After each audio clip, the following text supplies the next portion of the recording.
ကျွန်တော်တို့ international မှာ low voltage ကို100နဲ့1000 volt အကြား medium voltage ကို 1kVA နဲ့100 kVA အကြား high voltage ကိုတော့100 kVA နဲ့345 kVA အကြား extra high voltage ကို345 kVA နဲ့765 kVA အကြားဆိုပြီးသတ်မှတ်ကြပါတယ် ultra high voltage ကိုတော့765 kVA အထက်ကို international မှာသတ်မှတ်ထားကြပါတယ် IEC voltage standard recommendation အရ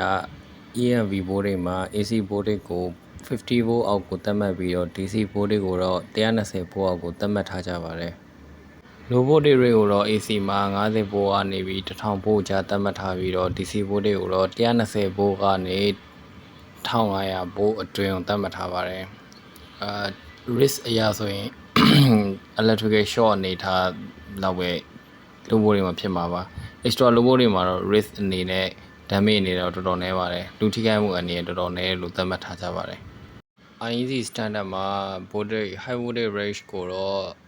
1000 volt အထက်ကို AC မှာသတ်မှတ်ထားပြီး1500 volt အထက်ကို DC voltage ဖြစ် high voltage range ကိုသတ်မှတ်ထားတယ် safety risk အရာဆိုရင် high voltage line နားကိုကျွန်တော်တို့အနေနဲ့